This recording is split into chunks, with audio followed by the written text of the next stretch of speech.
All right, walk me through the incident, please. Okay.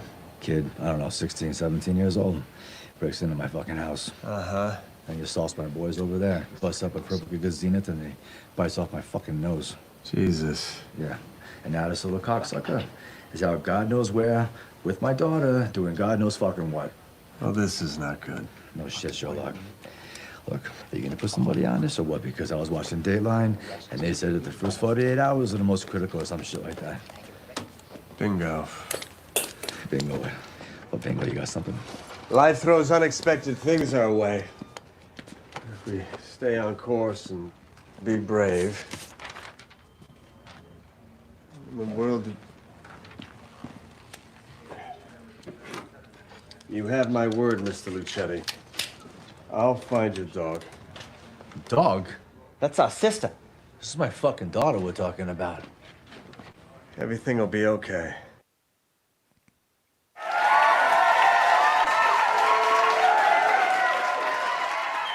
Check, check, check. Oh my goodness. And we are live. Sam Johnson live. So live. We are here on Facebook and YouTube, I believe. Hello, everybody. Thanks for watching. We have a real motherfucker of a show for you today. We've actually been live with my special guest for the last 15 minutes, and I'm trying to get him to stop talking because everything he says is pure gold. I don't know if you've seen a show called Wayne. Actually, you know what? I've written an intro for this guest. That's how much I love him. I have not written an intro for anybody so far. I'm going to give it to you right here. My guest today is not a musician, but if he was, he'd be Eddie Van Halen. He's a legend of improv comedy with a resume longer than the menu at the Cheesecake Factory. His most recent role as Sergeant Geller on the YouTube Originals hit series Wayne has over 34 million views and sits at 100% on Rotten Tomatoes. That should be enough to make you want to watch it right there. Please give it up for my new friend, the great, the powerful Stephen Kieran. Hey, Sam. And thank you, everybody. Yes. Whoever you are. Yes, on the balcony, too. Yeah. Yes. So happy to have you on, man. Yeah. Thank you. You know, as you know, we've had a few conversations. I'm a selfish bastard. What did you think of that intro? Have you ever heard an intro that? Oh, it's amazing? humbling. No, I have not, and I have rarely been compared to the Cheesecake Factory. Well, I've got some other comparisons for you too. I was wondering, yeah, but I'm really flattered that you chose that one. So thank you. Actually, that I can actually segue into something just directly off that. Do you want to hear it? I do. I was looking through Reddit recently. So, by the way, as I mentioned before, Steven is on the hit show Wayne on YouTube Originals. I highly recommend you watch that right off the bat. I was looking through Reddit, and I saw a comment that I love about you. I'm going to read it to you right now. You ready? Okay. Hands down, my favorite part of what is one of my favorite shows of all time.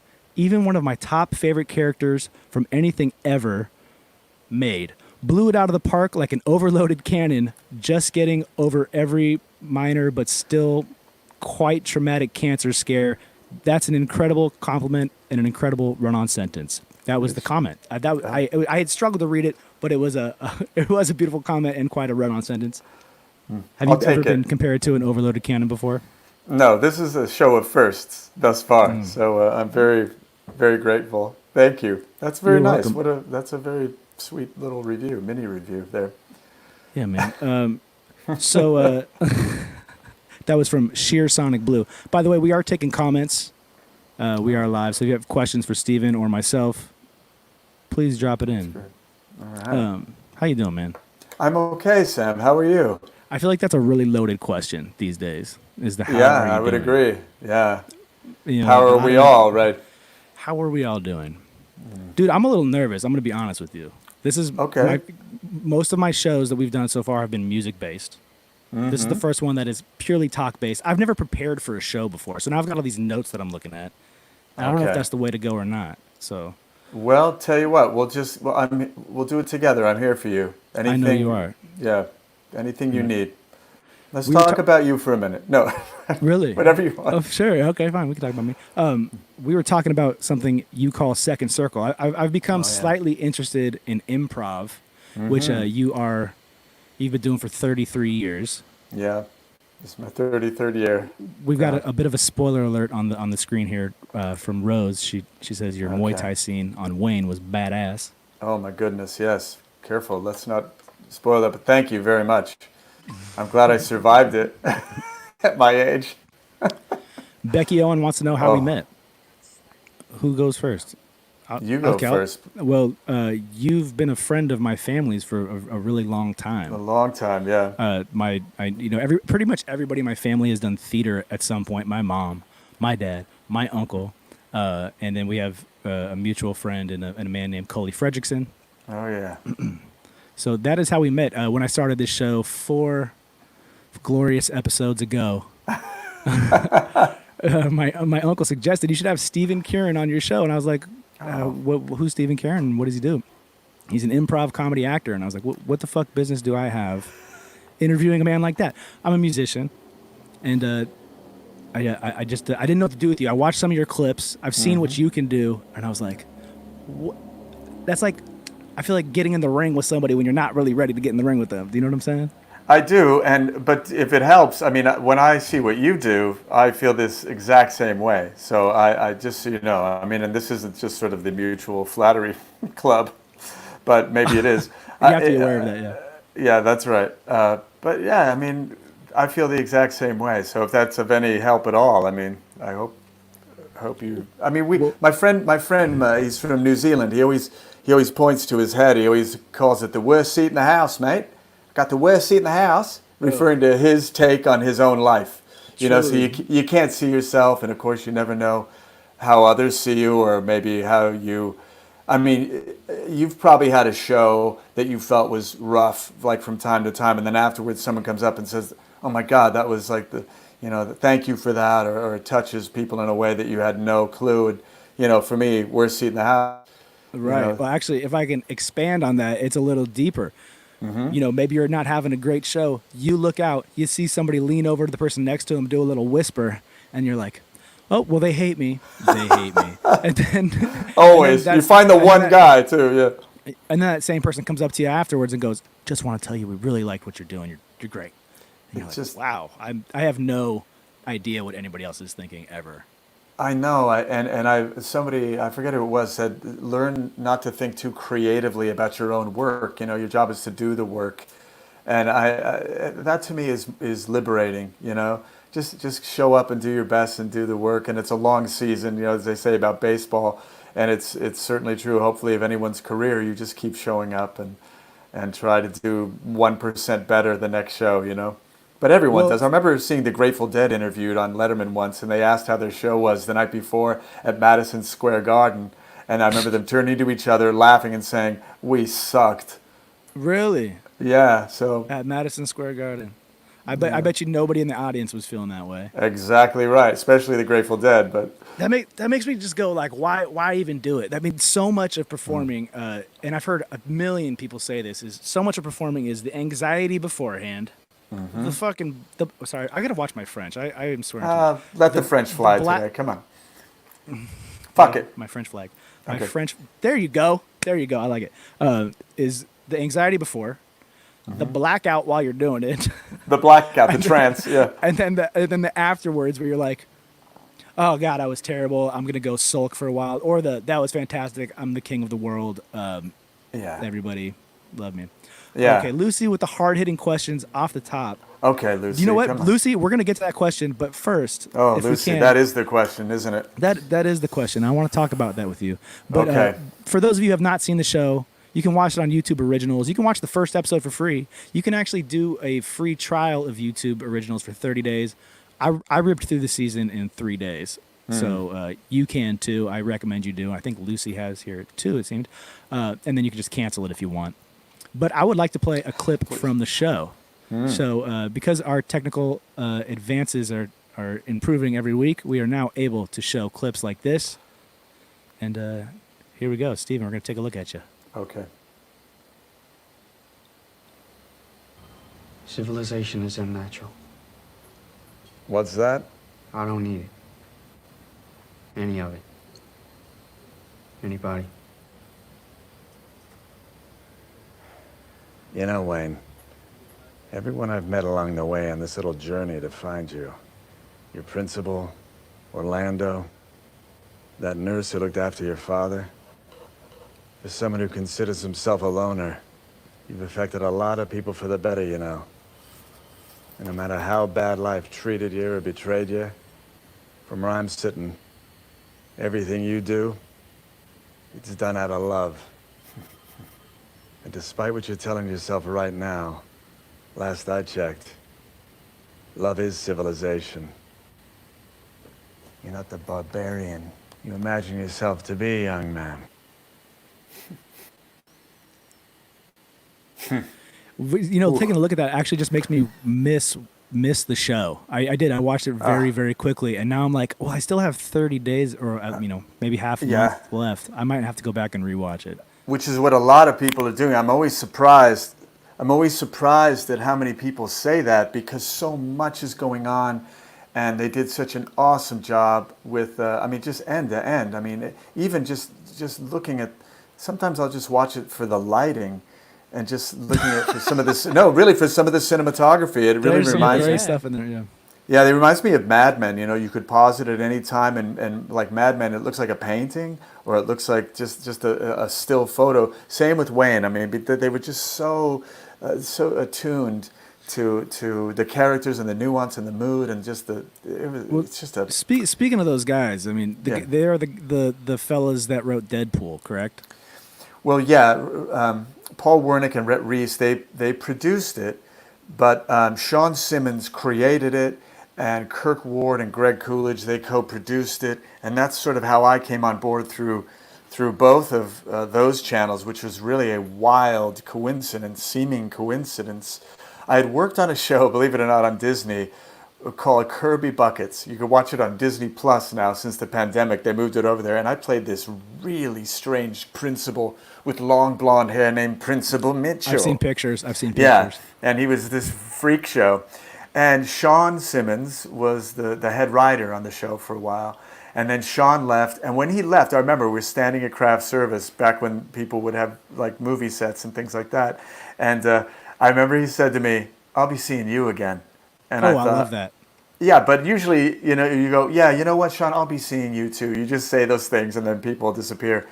Well, Sure enough, he kept me in mind for this role, and they ended up with Endeavor Content and with the Deadpool guys and with Kirk and Greg, his partner. They all came together and they sold the show together, and which is impossible. Which is, first of all, impossible to do. I've actually, I don't know if anybody doesn't know that out there, getting a TV show to air, getting a pilot to air is like, it's getting struck by lightning, man. Forget it. Yeah, forget it. 33 years you've been in the business. Yeah. How many times have you had your hopes so high? And then tell me about it. I really want to know. A lot of times. You learn over time. You know, I worked with a really wonderful actor, and he told me that he used to talk about auditioning for many years, and then he became an A-list performer. Actually, it's Will Ferrell. I'll tell you, Will Ferrell told me this.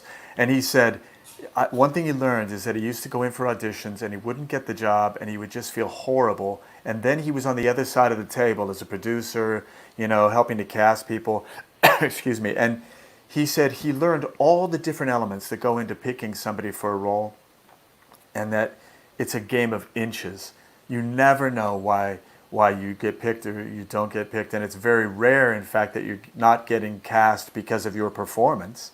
But there's so many other elements at play, right? And I'll never forget somebody's nephew or something like that. Well, there's that too. But sometimes it's chemistry or how things match up. It's just it frees you up a little bit. But I mean, just the fact that Wayne has not been picked up, that has not been picked up again, which goes back to Lucy's comment that was on the screen, which is, will there be a season 2?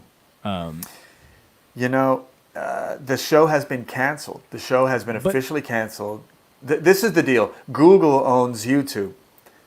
Okay, they canceled. Don't say either of those names out loud. They're going to pull us right off Facebook. Okay, well, I'm just kidding. I'm kidding. That probably won't happen. But no, the evil empires are watching. Yeah, right. So Google owns some Google goons suddenly drag me out of frame. Yeah, so the show, here's how they spun it. They said, we're not canceling the show, we're canceling the platform, which means we're no longer going to be doing original programming. So technically, we're not canceling the show. But in the meantime, we're sort of floating in a limbo. We are now not on a platform. We're on a platform. They're airing the show, but we are hanging out in the middle of nothing until we don't know. So, We just so they're don't just know. leaving it up until further notice. Yeah. Oh yeah, because And people are making money. jeez Louise, man. So back to I know. a more so that drives me crazy. First of all, YouTube is I know. effing up in a million ways right now, with censorship and also not airing Wayne again, as far as Yeah. we know. But I have high hopes that there, and I think you do too. I think everybody that is involved has high hopes that there will be a season 2. Mark my words. Actually, I'm calling it right now. There will be a season 2. Probably not on YouTube, but there will be a season 2 somewhere. Yeah, it won't be on YouTube. Another question I had for you is, I believe the role we were talking about. You kind of alluded to it when I think his name was Steven said he'd be seeing you again. This role was written Sean, yeah, specifically. Sean. Sean, I'm sorry, was written specifically for you. Yeah, yeah. And in fact, I met with them, with Kirk, Yeah, Kirk crazy. and Sean and Greg. I met with them at the offices, and they told me what they had in mind, and they sort of helped me as to what they thought would be best for the audition. So I self-taped, and I sent it in, and they had me come in to read for casting then officially. So then I read for casting twice. I was like, okay, so now I've auditioned basically 3 times, 3 rounds of auditions. Then they brought me in for a chemistry read with the great James Earl, who plays my partner on the show. And we got on Funny man. from the get-go. We just hit. And so next thing I know, they're saying, well, we need you to fly to Toronto to do the table read. And my agent said, so does he have the job? And they go, well, they're not entirely sure, but we need you to get on a plane tonight. So do you just have like are 75% of your days spent wondering about things? Because like I feel like this is a role written for you. They go, Oh, hey, yeah, we wrote this role for you, but you still got to audition 3 times and then actually have to leave the country to audition again. Well, the joke, if something is written for you, it's usually the kiss of death. You know, you're not going to get that role because it's just so loaded, you know, that people are going to go, oh, wait, you know, don't tell us who to cast. And so there's a lot of people involved in the casting and the executives. Sure. So I flew to Canada. I got 1 hour of sleep. I had a horrible cold. I had slept for an hour. They called me up. The car came way early. They drove me over. Here's a big one. They cut my hair. They said, let's cut his hair. Let's make him look more like a cop. So they cut my hair in a parking lot. Right out there in the park. I was like, God, this doesn't get more intense and weird. So they were all on a screen from Los Angeles watching, all the executives, and I always remember this was the vibe. Oh, really? Like show me, you know. Oh, and you know what? I was up to here with it. I was ready to, like, let's just get this over with. Take me to the airport and fly me home. I'm done. And what happened was, because I had an hour's sleep, because I was sick as a dog, and because I was so over all this, I fed it right into Geller. I was up to here with it, and I just played that all as hard as I could with him, and that did the trick. I think I just got goosebumps right now because I can imagine that, just like all the things aligning for the perfect fuck you explosion. It That's was. essentially It was. what that was, right? It was a fuck you explosion. I remember I was staring people down at the table read, which is not what you do, sure. you know. And I was looking over at that monitor, making sure I knew where the camera was, you know. Yeah. Wow. So it was wild. Well, it worked out, and that does make me wonder why Toronto, Canada, when this is a show based in Boston, right? Well, You know, because it needed to be Boston, it needed to be Philly, and it needed to be Florida. It needed to be and also Toronto is a big shooting location, as is Vancouver, because of tax breaks, and a lot of people are shooting in different places other than Hollywood. Hollywood is still the place, but there's a lot of other locations, and man, I love Toronto. Man, I just loved it. never, And the never crew been up there, crew couldn't have been better, man. They but were that's just sick. the How long were you out greatest. there for? Off and on for like 4 months. Yeah, James and I would usually fly together, and and get out there and run lines, and. You said something earlier that actually kind of triggered something for me. So you were talking about the producers sitting there looking at you with their arms folded, and that's a They were body all great posture. people, by the way. Yeah. Sure, no, But- yeah. Steven has to say that for season 2 to come back. They're I'm just kidding, man. Yeah. This is a body posture everybody knows. It's closed off. It means, show Yeah. me what you've got. I'm protected. And Right. So you and I had a long conversation about improv and what second circle is, which is about being open and Yeah. receptive Yeah. and not. The Second Circle is a great book. It's by Patsy Rodenberg, who is a sort of an icon of the Royal Shakespeare Company. And Patsy developed these 3 sort of circles of awareness for actors, but it applies to everything in life. And my wife is she adapted it to the improvisational world, because my wife is this stone cold killer, assassin, criminal mastermind. What else could I describe her as? Just mad scientist when it comes to improvisation and teaching methods, and especially the long form, which is what we do. We do longer stories, 1 hour, 2 hour stories. So Joe, on stage for 2 hours making things well, we up? take a break at intermission. You can only talk where we've been. You can't talk where we're going. So at intermission, there's no messing around. Nobody is cheating. Nobody's coming up with stuff. It's all by the law. And so Joe, my wife, she adapted Patsy Rodenberg's work to the work of an improviser, and it's exactly what you said.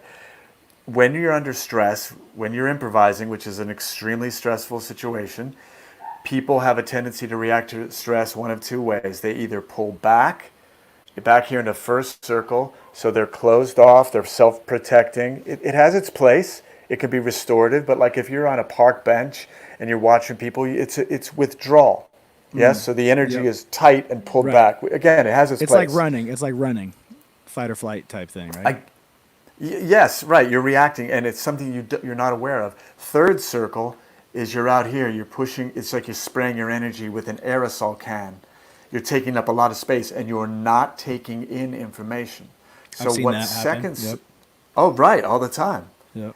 So second circle is right in here, and it's the perfect place to collaborate with. And if we're improvising, you need to be able to collaborate. Even if you're playing a character that's third circle, first circle, the improviser, if you will, needs to stay in the pocket, in the eye of the storm, Gotcha. right here.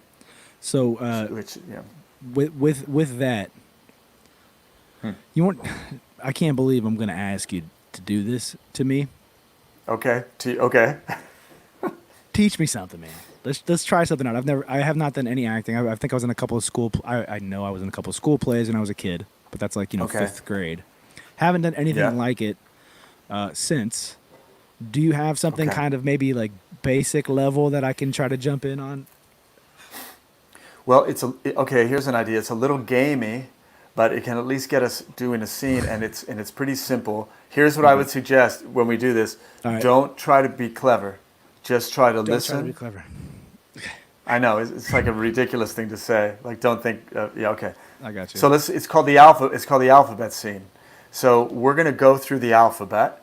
Wherever we start, we're gonna go full circle in the scene, and we'll land back at that letter.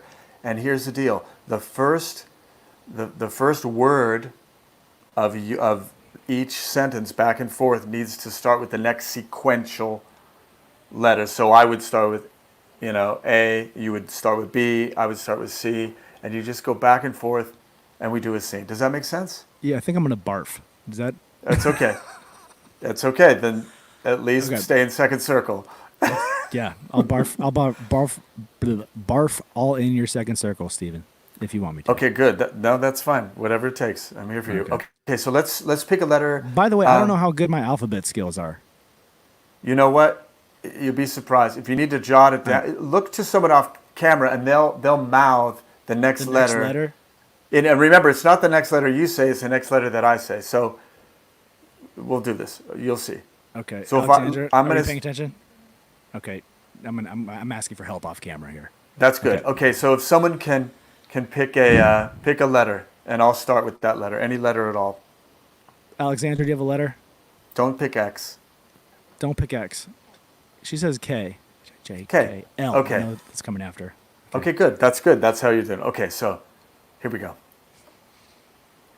Kyle, I got you some ice cream. Let me take a lick. Man, Kyle, this is the greatest ice cream I've ever had in my life. Normally I wouldn't say that, but that is some damn good ice cream. Oh, yeah, it is. Personally, I'm a little lactose intolerant, but ice cream this good, sometimes you just got to make an exception. Quick, we got to get you to the hospital. You're lactose intolerant. Let's go. Right now? Shit, yeah. Thanks, man. You're a really good friend. I appreciate the hell out of you. Understand this, Kyle. I know you would do the same thing for me. Video games are fun. Why not play one right now with me? Hold on, I need to fucking look at the alphabet. What comes out? Where are we? What, W what? I think we should call it right there because you jeez. just nailed that, Sam. Did I I? thought that was great. good. Let's go again. I want to do one more. Actually, You wanna do know one what? more? I want What? to do it. Yeah, I want to do it again. That was fun. Okay. Whew. I'm like, I What- feel what- my blood pumping. So I thought you did fantastic. thank you. I saw you you. thinking, and then you're like, okay. The idea is just to say yes to each other and to keep the reality alive. So as long as we were sort of playing video games at the hospital, because we had to get you there because you're lactose Yeah. intolerant. Yeah, I mean, it's a Right. little, it's being clever, but that was weird, man. That was a really weird game. but we I'll have, tell you this. Yeah, go. I was gonna say, as an experiment, Mm-hmm. you don't have to do it, audience. If you're watching, if you would like to play this game with Steven and I, it could be done with 3 people, right? Sure. If we go in sequence, yeah, sure. So you want to we've do the never- same game? You mean? The same game. Okay. We've never tried this. I don't know if anybody's gonna want to do this. It is fear inducing. Is there anybody out there that would like to be on this show? Like really, actually be on this show right now? We could bring you on. We'll just send you a link, allow you in the room, and as long as you have headphones in and decent audio, we can bring you in. I don't know if it's gonna happen. Maybe nobody wants to do it, but Okay. Let's but see. we'll give it another shot. Lucy says, now I want some fucking ice cream. While we're waiting for people to respond on whether or not they would like to actually be in this show, Just leave a comment, I guess. yeah, leave a comment. Leave a comment if you're willing to be on camera and try a game out with Steven and I. I've actually got some good questions here for you, but I want to start with something. This question says, "What the fuck is Simlish?" What the fuck is Simlish? Now, is that your question, or did that just come up without my glasses? That didn't just come up? No, that Okay. was my own Okay. question. Simlish is the little language that The Sims. I don't know if how many of you out there have played The Sims. Yeah, the video game. Yeah, for sure. Yeah. Well, I helped. I'm proud to say. I think we're in our 20th year. I helped create Wow. Simlish. I helped invent that language. It's a So- language. It's a made up language that they wanted to sound like no other language that it's ever been, and yeah, it's still being used on The Sims, which I think is still the biggest game in history. I don't know. Really? Actually, that makes sense. I would believe that, except for probably like Grand Theft Auto. What about Minecraft though? That was like the biggest selling one, right? All right, for this segment, we're gonna say Sims is the biggest game of all time. I think somebody needs to do some research. You naysayers. Lorenzo. Exactly. I knew that was you. I could sense you, Lorenzo, in the wings. You knew he was coming on. So, Steven, can Yes. you give us an example of Simlish, and then because I have no idea what you're talking about. Yeah, again, it's been a long time since I did it, but it would be things like kukula palapatatulo pula mata tanubu. Like, That's and ju- then yeah, Sorry. every so often you would sneak in words that meant something. So we would know like vitash meant like thank you, or nubu meant baby. So we would go, they would cue up the animations, and you knew that your character needed to be saying something like, hey, would you hand me that baby, please? And then someone goes, futu pala pala nubu, here's the baby. and then you would do about 45 takes of that, and then you would flip it to the other side. Hold on, and I don't think someone would Lorenzo go- knows he's on camera. You're on camera right now, by the way, Lorenzo. And let me tell you what you were doing, Lorenzo. You were like, He was like, "What? "Who is this guy talking on about?" our show? He's talking." So it's similar to the I type was of looking thing. at the list of best-selling games. He's looking up the list It's- of best-selling games. But anyways, for this segment, it's Sims. Gosh, To keep damn me it. honest. Yep. Obviously, it's Sims. Is similar to the type of thing you can just make up off the top of your head, or does it have structure? We Is made it like- up. It started out of improv. They were trying to merge existing languages when I got there. They called me in because they knew I could do sound effects from watching me on doing improv in San Francisco. True. So they called me in. They're trying to merge Swahili and Cherokee the day that I got there. What? Exactly. outta here. And it was going like horribly, it was not going well. So I knew that there was an improv game called Foreign Poet. And Foreign Poet is someone speaks in gibberish and then you interpret what someone just said. How does So that you go? Well, if I was to speak in Simlish, you just tell people what I just said. So, "Vita la kalototo la matakata, I'm sick and tired of you leaving your laundry on the floor. vuto la palakata la satokolomopa. And by the way, it stinks. Fuka la pala sabe, vuto la palaka la pas." Baby, I'm sorry. You know I've got a lot to do today. Okay, that's great. So that's the essence of Foreign Poet. You're interpreting nonsensical language. So this is what I said. I said, can I just do gibberish to these animations? And they basically were like this, yeah, because things couldn't have been going any worse. And then very slowly, they said, okay, cue another one. And very slowly they saw that we could riff like scat. We could just sort of scat language, and every so often, based on what the character meant, they wanted the character to be To say. saying. So they'd be like, You would I'm gonna go for a walk. Kokalapalatata. Yeah, sure. So it would be that. So I'm going to go for a walk. Paparadataradata. So you would think that the sentence in your head, but it would come out in gibberish. Dude, that's so. And they bizarre. said to me, "It's so bizarre." Then they said, "Do you have a female counterpart that can do what you can do?" And I went, Jerry Lawler. Jerry Lawler, I knew Is was a like woman. this incredible. Yes, Jerry. We worked side by side for 11 years. Jerry just passed away last year. Oh, May okay. she rest in peace. But I'm telling you what, all the years I was at The Sims, most of the time I was just running to catch up with the genius that was Jerry. My I'm God. sure you've. Yeah, there's. I'm sure you've run into. I'm sure you know a lot of genius people. You've been doing it for a long time. I was looking at your biography, your bio. Biography, yeah, right. My Your bio. Your bio. It's longer than the menu at the Cheesecake Factory, which is one of my best lines ever, in my opinion. I love- Whether or keep using whether or it. not you like it. Whether or not you like it. People listening, but I'm glad you Yeah. like it, Steven. So I've got a question. Yeah. It says that you taught at Stanford. It says you taught the the United States Olympic ski team. It said you taught at Cirque du Soleil. I always want to call it Circus Yeah. Olay, but it's Cirque du Soleil, I realize. So here's my question. Do Olympic skiers need to know how to improv, or are you also an Olympic level ski instructor?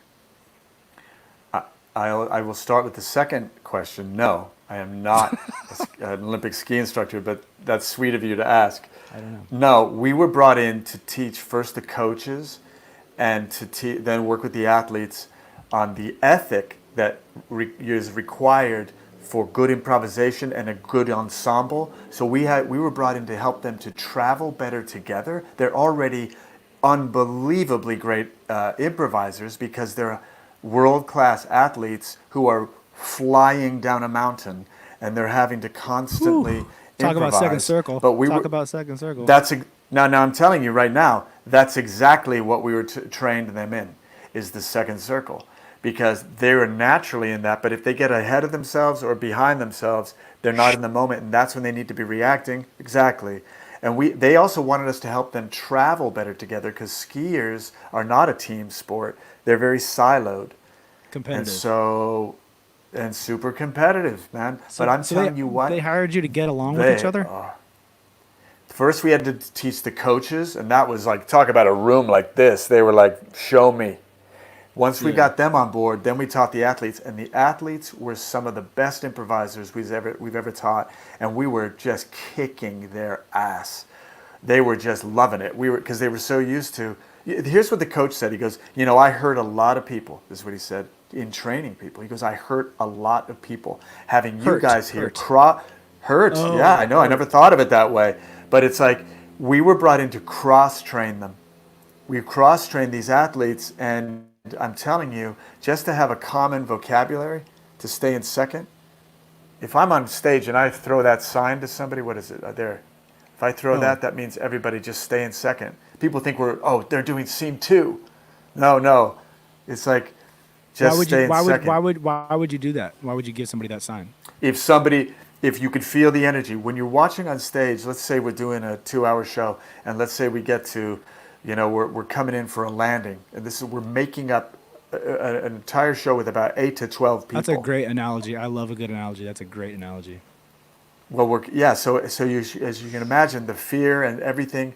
Yeah, we're on approach, and sometimes the energy just gets out of control as people's what I want, rather than what we want. Let's land this fucking thing. We gotta Let's land now. it. Yeah, bail out.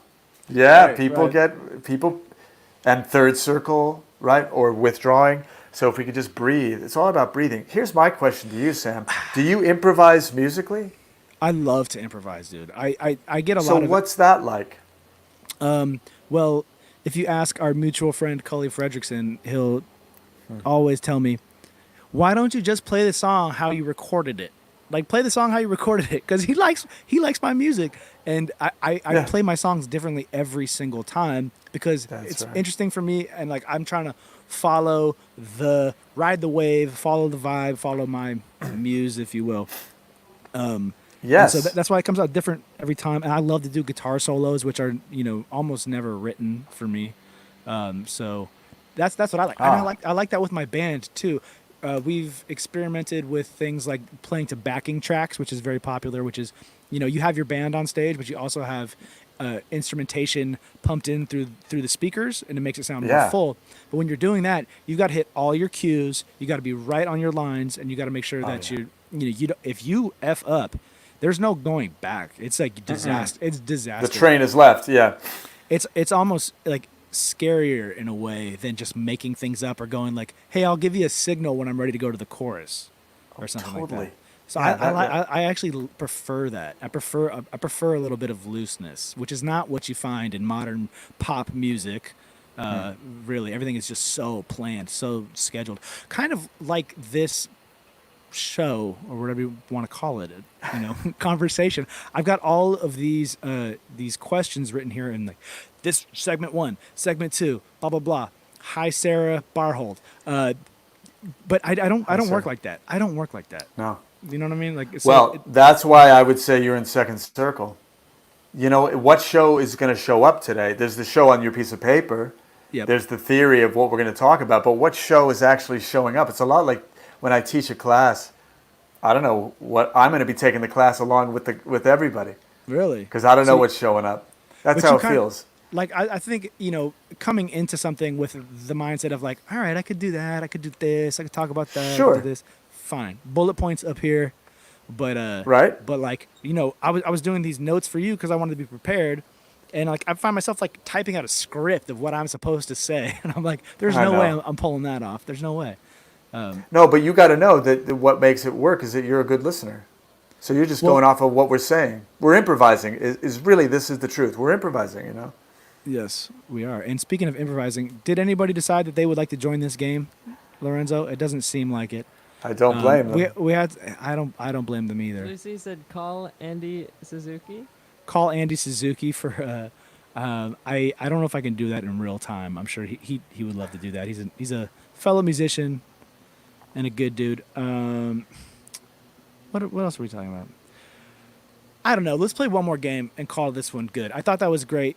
I love talking to you. We've talked a few times, and I consider you a new friend, and I want to learn more about what you're talking about, man, because I really dig it. I think it's important. I've heard that improv is important in life in general, not just for the theater or whatever. Yeah, we call it the ethic. There's an ethic. Yes, what, Sam? how much improv was there in Wayne? Fuck, we got to bring it back to Oh. Wayne. That's what we have to do. Okay, we have to bring back it to back to Wayne. Wayne. We have to bring it back to Wayne. Well, it's an interesting question. They loved you to get the first. Let's do what's on the page, and I got to say, Sean Simmons and company, and certainly Kirk Ward and Greg Coolidge. They were like, let's get what's on the page, and then let's let this thing roll. Can you address this And- question real quick that's on the screen before you finish Sure, what if you're I talking put on my about? glasses, yeah. Those fancy glasses.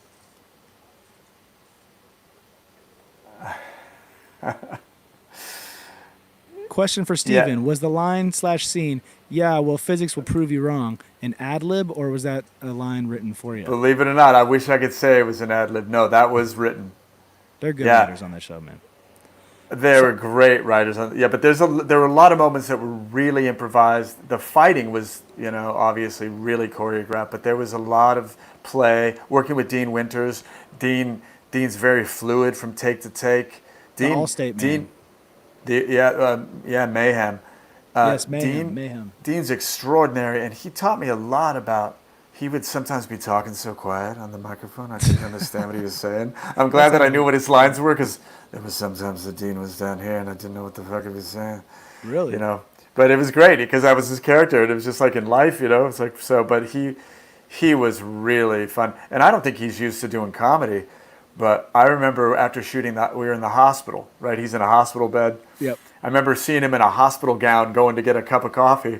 And he's like, I couldn't sleep last night after our scene. He goes, I was just so fired up, because he's not used to comedies. He's from Oz, he was on Oz. And I never watched Oz. I never watched it. But he's Allstate, extraordinary. The Allstate stuff is hilarious. The Allstate stuff is funny, but he's serious. But you can guy. see that you can see that Serious guy. he's cast as a, he doesn't take himself seriously at all. He takes the work very seriously. But one thing about Dean is that he's used to being a heavy.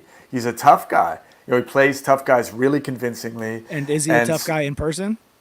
He was nothing but sweet to me. But not in a way that would be off-putting. But yeah, I think he was in character enough most of the time. In the trailer, in makeup, he was a sweetheart, right? That's who he is. But as we got closer to shooting, the edge would turn on. And that's kind of how I had to work too, because I don't like to stay too far from it. I can't really switch it on and off. I don't like to switch it on and off that fast. So once you're in character, you're kind of in character. Oh yeah, but not like people aren't having to talk to me. You're not not crazy. You're not like Johnny Depp weird, No. or now you're a pirate for the rest of your life. I'm not Daniel Day-Lewis. Right. No. That's my favorite. Johnny Depp is like he actually became Jack Sparrow. Yeah, I know. Right. Dear God. Oh God. Yes. Look, you've given me plenty of time, and I appreciate you being here. But I feel like I could talk to you endlessly, honestly.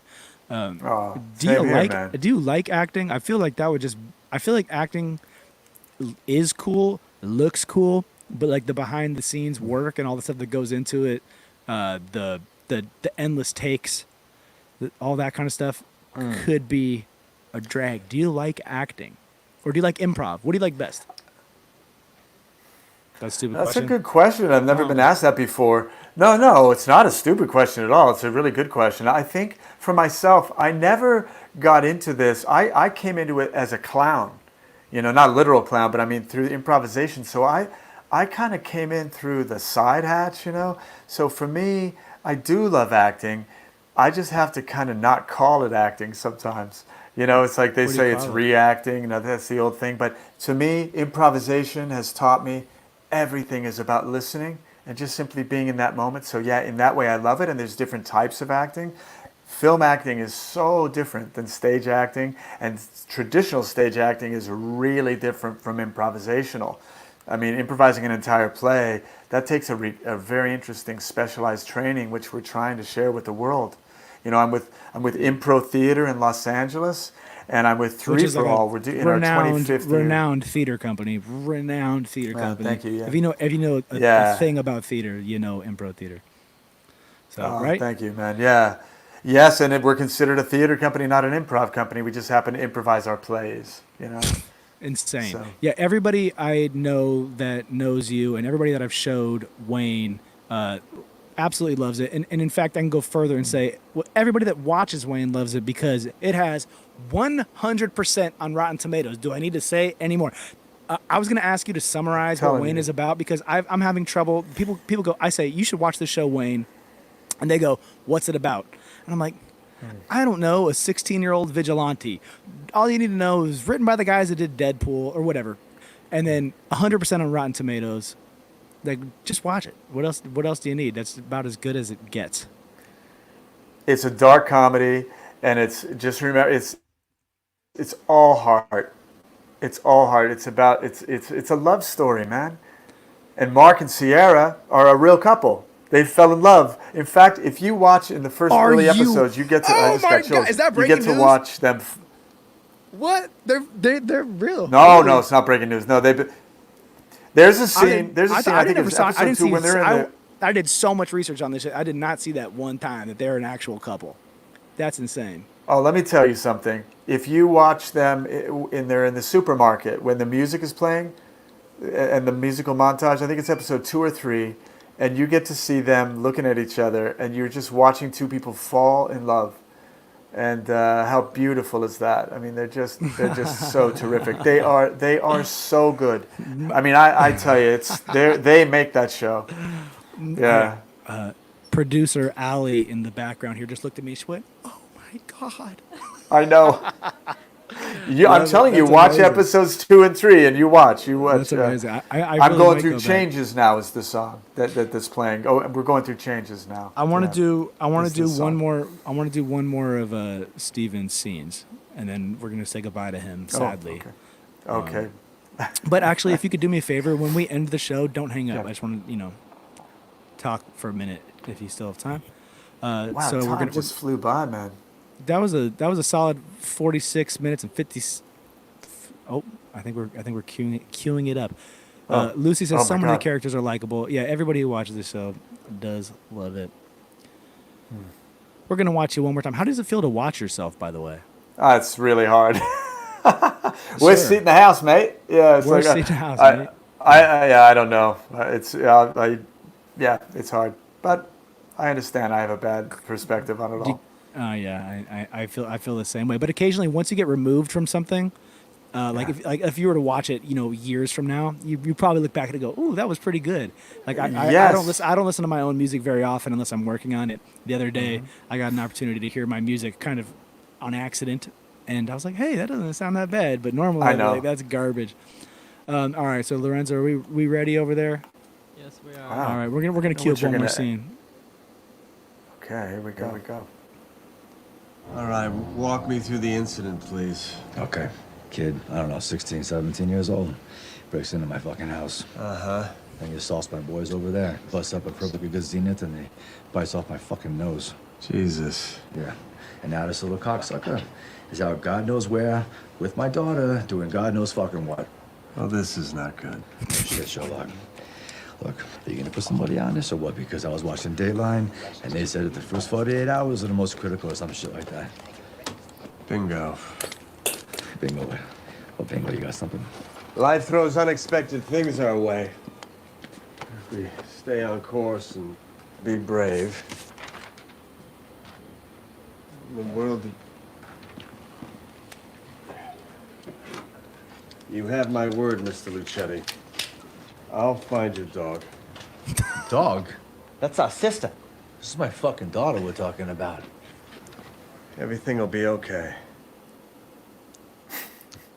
Let's bring that applause back in one more time. Stephen Kieran, ladies and gentlemen. Oh man. And I gotta just say, thank you. All right. The They love you, balcony. man. They love you. They love you. Yeah. They do love you. Oh, they love yeah. You. They love you. They love you. Okay. All right. I just all want to the say the applause tracks we Champagne have. brothers, the twins in that scene that who play her brothers, are just so funny. The Champagne brothers. Yeah. Phil Shout out says he's to gonna watch this show tonight. Stephen, I don't want to take up any more of your time on the Oh, show today. please, Thank you no. so much for making the time, and I think this is not going to be our last conversation. And I just hope like this, not. not going to be the last season of Wayne. Oh, Bastards, YouTube. from your lips to God's ears, as my mother From my mother straight- would say. Yeah. put a cork in it. She was. We were talking about your Yeah, mom. she said a We lot had- of things. Yeah. We had 20 minutes at the top of the show before we even started, where I was like, Steven, please stop talking. Please stop talking. It's too much good stuff. I wish you guys could have been there for that. Thank you for watching. Yes, we have something up here that says donations make the show possible, and they do. And they do. So thank you very much. Venmo or PayPal, Sam Johnson Live. We appreciate you. And we'll be back. I'm going to keep doing musicians. I'm going to have Steven on again. I don't know. You know, this is episode 4. We are just getting started, and every episode gets a little bit better. And, man, that was fun. I'm actually kind of sad about hanging up. Don't hang up. We're going to talk behind the scenes after this. Okay, I won't hang up. Thank you for watching. Go get that free subscription of YouTube Originals and then cancel it immediately because right now YouTube is making us upset. But watch Payback. Payback, baby. Watch Wayne. Watch Wayne. I dare you. You know, money back guarantee. All right. Thank Thanks. you, Sam. That's all I got to say. Thank you, guys. Let's cut this stuff out. Thank you. Oh yes. Thank you, producer Lorraine.